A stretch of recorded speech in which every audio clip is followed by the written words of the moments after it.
The first year I basically observe what we bring, what the caterer bring and all the, and I start talking to them. Then in the second year we cook once a week. The third year we cook 3 times a week, and the following year we start cooking all meals here in the facilities. It was a process, and I think it helped us a lot to do it slowly.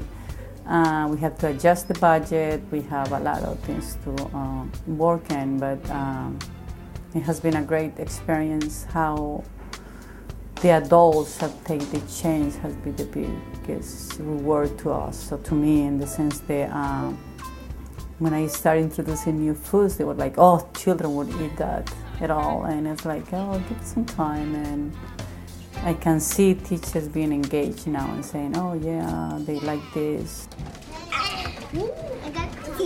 Biggest difference, we don't do anything fried here. We have baked chicken instead of fried chicken.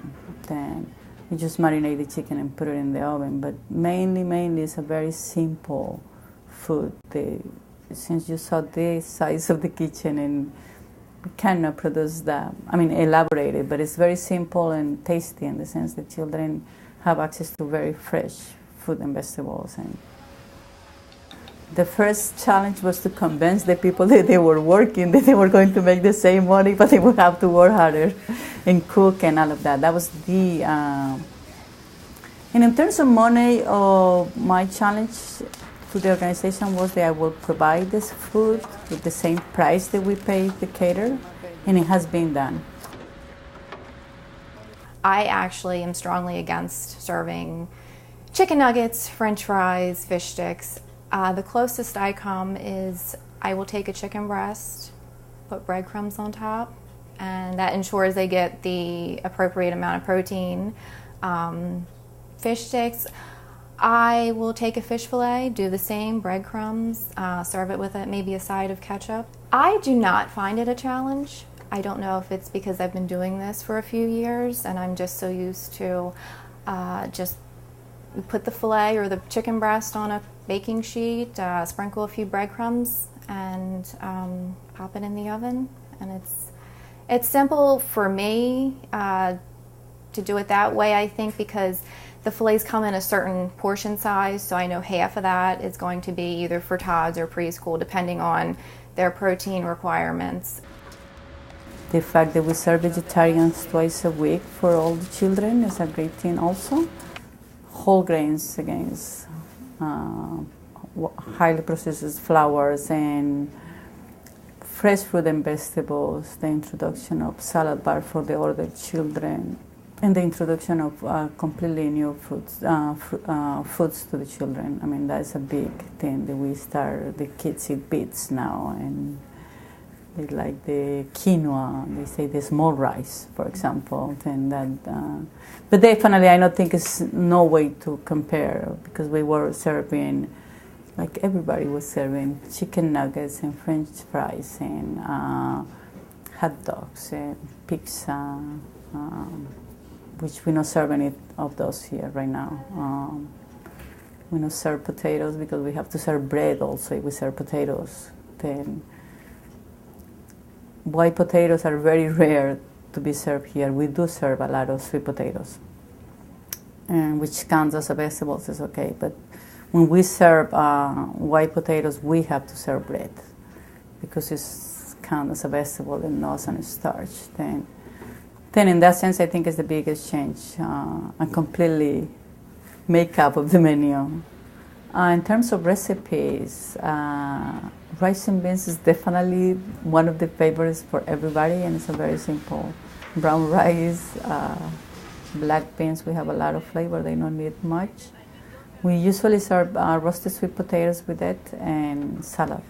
They always have salad. Our salad always have spinach, romaine lettuce, and green leaf lettuce. It's the mix of the three, and the children are constantly eating spinach.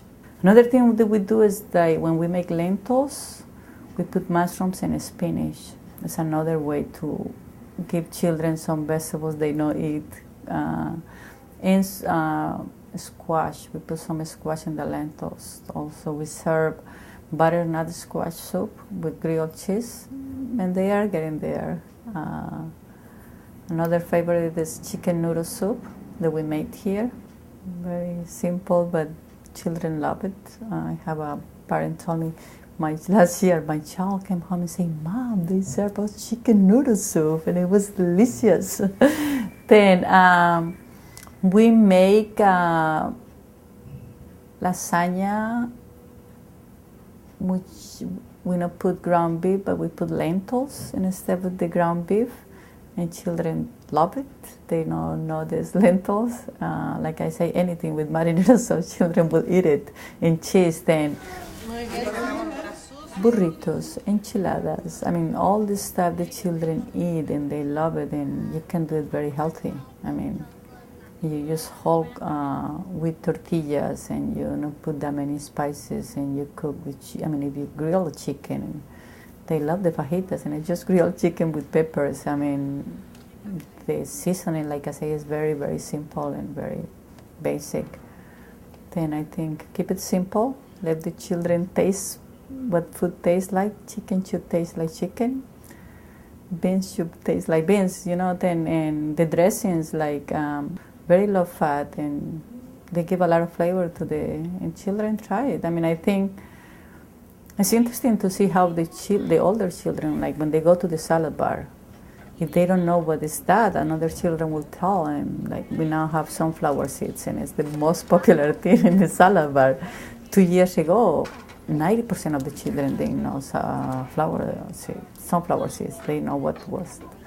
But because other children will know, then they try it, and now it's like only 1 tablespoon is all you can have, because like a plate full of flower seeds. But in that sense, we just tried a tamale pie last month, and it was a big success. Breakfast, like I said, we follow the CACFP guidelines, so it's required to serve 1 fruit or vegetable for breakfast, 2 vegetables or 2 fruits, or mix them for lunch. And with snack, you can pick any 2 of the food components, the 4 food components from CACFP. I like to provide a lot of different variety.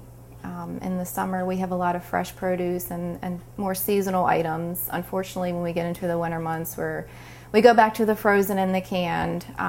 Vegetables, I rarely do in a can. I normally stick to frozen just because of the sodium content of canned vegetables. I think the biggest thing would be in the winter, the variety, because I cannot have the seasonal fruits and vegetables like I did in the spring and summer. I know the children, when I do put a new item on the menu, a lot of times I say, if it didn't go over well the first time, try at least 15, 20 more times, offer that item over and over again. I'm always trying to provide different menu items, and like I said, different variety, whole grains. So it's a little bit of a challenge when I have to feed children 8 months all the way until 12 years some days when the school-age children are here. Today's children, so many parents are busy, and you might be running through a fast food place picking up the chicken nuggets, or at home it's more convenient. So I feel that if this is part of your job to ensure these children receive the proper amounts of protein and just good nutrition in general, I feel that extra step just to provide something that they might not be receiving at home, if it's due to budget, time constraint. I feel that if you can provide that nutrition that they need, then it's kind of self-rewarding in a way.